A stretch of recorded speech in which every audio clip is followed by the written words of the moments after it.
Okay. हम आज पढ़ने वाले हैं how to be a good friend, मतलब हम गुड फ्रेंड कैसे बन सकते हैं। तो यहाँ एक क्वेश्चन होगा, जो क्वेश्चन रहने वाला है उसके 3 ऑप्शंस रहने वाले हैं, जिसमें एक ऑप्शन जो रहेगा वो आंसर होगा। तो आपको सोचना है और सोचकर समझकर बताना है। Okay, so let's begin. Sally एक नाम है। Sally is feeling upset. Sally क्या कर रही है? अपसेट फील कर पा रही है, मतलब वो अच्छा फील नहीं कर रही, because she is no one to play with, क्योंकि उसके साथ खेलने के लिए कोई नहीं है। कब? एट रिसेस, रिसेस में खेलने के लिए। तो उसके पास रिसेस में खेलने के लिए कोई नहीं है। What could you say to make her feel better? What could you say, तुम क्या कह सकते हो उसे अच्छा फील कराने के लिए? तो ऑप्शन ए है कि जस्ट वेट अंटिल टुमारो, मतलब उसे कहोगे आप कि आप कल तक इंतज़ार करो।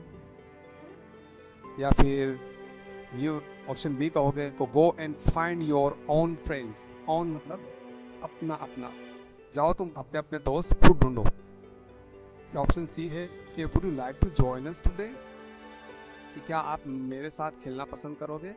हाँ, तो ऑप्शन सी ये सही लगता है, तो ये ऑप्शन इसके आंसर होगा। चलो अब दूसरा पेज पर चलते हैं, जहाँ पर फ्रैंक नाम का एक लड़का है। Frank is struggling to read his book. Frank क्या कर रहा है? मुश्किल से पढ़ पा रहा है अपनी बुक्स को।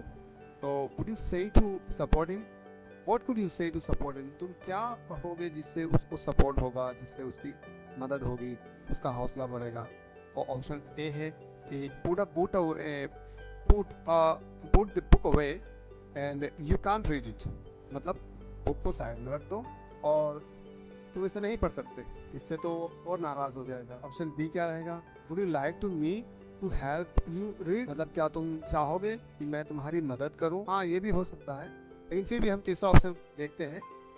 I can read that book and you can not, you can't, मतलब मैं पढ़ सकता हूँ बुक्स, तुम नहीं पढ़ सकते। ओके, तो हम समझ पा रहे हैं कि सी वाले ऑप्शन से उसका हौसला बढ़ेगा नहीं, उसका हौसला घट जाएगा। तो बी वाला ऑप्शन है ये सही आंसर लगता है इसके अकॉर्डिंग। तो आंसर बी रहेगा कि would you like to me, क्या तुम मुझे चाहोगे कि मैं तुम्हारी हेल्प करूं? ओके, तो अब नेक्स्ट पेज पे चलते हैं। नेक्स्ट पेज पर एक क्वेश्चन है कि you walk into your classroom in the morning. Morning में आप अपनी क्लास में चलते हो। How do you greet your class, तुम अपनी क्लास को किस तरह उभारोगे, किस तरह उनका वेलकम करोगे जाओगे तब? तो ऑप्शन ए है कि गुड मॉर्निंग एवरीवन, मतलब शुभ सवार आप सबके लिए। या फिर बी कि लीव मी अलोन टुडे, कि आप मुझे अकेला छोड़ दो, क्या आप ऐसा कहोगे? या फिर ऑप्शन सी है कि I do not want to talk to you, मतलब मैं आपसे बोलना नहीं चाहता। तो इससे भी क्लास वालों का ग्रीटिंग नहीं होगा। ग्रीटिंग जो लाइन है वो ये ऊपर वाली है कि good morning everyone. Greeting lines मतलब कि जिससे जिसको सुनकर सामने वाले सभी खुश हो जाए, उसको ग्रीटिंग लाइन कहते हैं। तो ऑप्शन ए है ये करेक्ट आंसर है। सो अब नेक्स्ट पेज पे चलते हैं। नेक्स्ट पेज के ऊपर एक सवाल है कि अ friend helps you with your work, कि एक फ्रेंड है जो आपके काम से मदद करता है। How do you respond to them, तुम उसे किस तरह रिस्पॉन्ड करोगे? एक दोस्त अपने काम से आपकी मदद करता है, व्हाट वुड यू रिस्पॉन्ड, तुम किस तरह उसकी मदद करोगे? तो ऑप्शन ए है next time please don't help me, क्या आप, इसका मतलब है कि नेक्स्ट टाइम मतलब दूसरे वक्त आप मेरी मदद मत करना, आप ऐसा कहोगे? या फिर ऑप्शन बी है कि thank you so much for your help, मतलब बहुत बहुत शुक्रिया, आपकी सारी सारी जो आपने मेहनत की है मेरे लिए, मदद की है, उसके लिए बहुत बहुत शुक्रिया। या फिर ऑप्शन सी है कि I can do it better than you, कि मैं आपसे और भी अच्छा कर सकता था। तो हम अपने दोस्त को रिस्पॉन्ड इस तरह की बातों से नहीं करेंगे, उनको हम थैंक यू कह के उनका रिस्पॉन्ड देंगे। ओके, तो अब नेक्स्ट पेज के ऊपर चलते हैं। नेक्स्ट पेज के ऊपर एक सवाल है कि your friend was sick yesterday, आपका फ्रेंड कल बीमार था। सिक का मतलब होता है बीमार, SICK, मतलब बुखार होना, बीमार होना। टुडे ही इज बेटर, आज वो बहुत अच्छा है। And is back at school, और वो फिर से स्कूल आया है। What would you say to him, आप उसे क्या कहोगे? तो ऑप्शन ए है कि आर यू स्टिल सिक, क्या आप अब भी बीमार हो, क्या आप अब भी बीमार हो, ऐसा सवाल पूछोगे।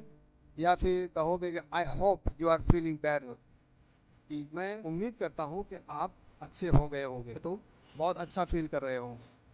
या फिर ऑप्शन सी है कि you should be at home, go home, मतलब आपको अभी भी घर पर रहना चाहिए और घर चले जाओ। तो जब आपका कोई फ्रेंड बीमार होकर दूसरे दिन स्कूल वापस आता है, तो हमें या तो उसकी खैरियत पूछनी चाहिए, ना कि उसे पूरा कहना चाहिए। तो ये जो काम है you should be at home, कि आपको घर पे रहना चाहिए था, चले जाओ घर पे, तो ये बातें अच्छी नहीं लगती। इसलिए option B I think correct है कि I hope you are feeling better. हम उम्मीद करते हैं कि आपको अभी अच्छा लग रहा होगा। अच्छा लग रहा है तभी तो स्कूल आए हैं, है कि नहीं। चलिए हम नेक्स्ट पेज पे चलते हैं। तो क्वेश्चन है, the teacher asked the class a question. Teacher class में से सबको एक क्वेश्चन पूछती है और यू नो द आंसर, आपको उसका जवाब पता है, but someone else is chosen to respond, but कोई एक दूसरा है जो चुना गया है जवाब देने के लिए। ओके, व्हाट वुड यू से, उस वक्त आप क्या कहोगे। ओके, तो ऑप्शन वन है कि आप कहोगे कि well done, that's the answer right, ये सही आंसर है, वेल डन, बहुत बढ़िया, इस तरह कह के आप उसका हौसला बढ़ाओगे। या फिर ऑप्शन बी है कि उसे यूं कहोगे कि I knew that answer, I knew the answer anyway, कि मुझे इसका जवाब कोई भी हाल में पता था। या फिर आप ऐसा कहोगे कि I am never coming back to this class, कि मैं अब इस क्लास में नहीं आने वाला हूँ, क्योंकि उसे जवाब पता था लेकिन फिर भी टीचर ने किस दूसरे स्टूडेंट्स को पसंद किया जवाब देने के लिए, रिस्पॉन्ड करने के लिए। तो ऑप्शन जो सी है ये बहुत ही बुरा आंसर है। ओके, और ऑप्शन बी है ये भी 50% आंसर सही नहीं है, क्योंकि इससे भी हमारे दोस्त का हौसला बढ़ेगा नहीं, इससे हमारा तकब्बुर जाहिर होगा। इसलिए ऑप्शन ए रहेगा, well done, that's the answer right, उसका हौसला हम बढ़ाएंगे कि बहुत बढ़िया, तुम्हारा आंसर सही है। ओके, नेक्स्ट पेज के ऊपर चलते हैं। नेक्स्ट पेज के ऊपर एक सवाल है कि new student start at your school, एक न्यू स्टूडेंट है जो जो स्कूल में आया है नया। What could you say to make them feel welcome, आप उससे क्या कहोगे जिससे उसका वेलकम हो, उसका ग्रीटिंग हो, उसको अच्छा लगे। ऑप्शन ए है कि आप यूँ कहोगे कि go back to your own school, कि तुम अपने ही स्कूल में वापस चले जाओ। या फिर ऑप्शन बी है कि welcome, would you like to sit with us, कि वेलकम, बहुत बहुत बढ़िया, आपको क्या मेरे साथ में बैठना अच्छा लगेगा। या फिर ऑप्शन सी है कि I don't make new friends, कि नहीं नहीं मैं नया फ्रेंड नहीं बनाता हूँ, तो इससे तो उसका दिल टूट जाएगा। और जो ऑप्शन ए है go back to your home in your own school, मतलब तुम अपने स्कूल जाओ, तो इससे भी उससे दुख पहुंचेगा। तो ऑप्शन बी जो है ये अच्छा है, इससे उसको खुशी मिलेगी। ऑप्शन बी क्या है, welcome, would you like to sit with us, आपको मेरे साथ बैठना अच्छा लगेगा। ओके, द नेक्स्ट पेज है, Mary has fallen over and broken her arms. Mary एक नाम की लड़की है जो गिर गई है, उसका हाथ टूट गया है। It's now in a cast, अब वो किस में है, प्लास्टर का बांधा हुआ है, प्लास्टर बांधा हुआ है। What could you say to make her feel better, अब आप उसे क्या कहोगे कि उसे अच्छा लगे। तो ऑप्शन ए है यू आर सो क्लमसी, इसका मतलब होता है कि तुम तो बुद्धू हो। और ऑप्शन बी है कि आर यू फीलिंग ओके, क्या तुम अच्छा फील कर रही हो। डू यू नीड हेल्प, क्या तुम्हें मदद की ज़रूरत है। तो इससे आई थिंक उसको अच्छा लगेगा। लेकिन ऑप्शन सी भी देख ही लेते हैं। ऑप्शन सी है कि I am sorry I can't help you, मतलब आप सॉरी, मैं आपकी मदद नहीं कर सकता। तो ऑप्शन सी और ऑप्शन ए ये बोलने योग्य नहीं है, इसलिए ऑप्शन बी यही सही आंसर रहेगा, इससे हमारे फ्रेंड्स को बेटर फीलिंग होगी। Okay, the next last page is your good friend is moving away, तुम्हारा बेस्ट फ्रेंड तुमसे दूर जा रहा है। एंड यू आर अपसेट, तुम बहुत दुखी हो, दैट दे आर लिविंग, क्योंकि वो दूर जा रहा है। What could you say to them, तुम उसे क्या बोलना चाहोगे, क्या बोल सकते हो। तो ऑप्शन ए है उसके लिए, I am going to miss you take care. Option A क्या है, I am going to miss you, मतलब मैं तुम्हें बहुत याद करूंगा, अपना ख्याल रखना। और ऑप्शन बी है we will not be friend any more, हम और आगे कभी दोस्त नहीं बनेंगे। और ऑप्शन सी है I will make a new friend now, मैं एक अब नया फ्रेंड बना रहा हूँ, तो इसका मतलब ये हुआ कि आप जा रहे हो इसके लिए, आपको छोड़ के मैं एक नया फ्रेंड बना रहा हूँ। तो किसी भी दोस्त को ये चीज़ अच्छी नहीं लगेगी कि कोई उसे कहे कि हम अब दोस्त नहीं रहने वाले हैं, मैं एक नया फ्रेंड बुला लूँगा तुम्हारे जाने के बाद।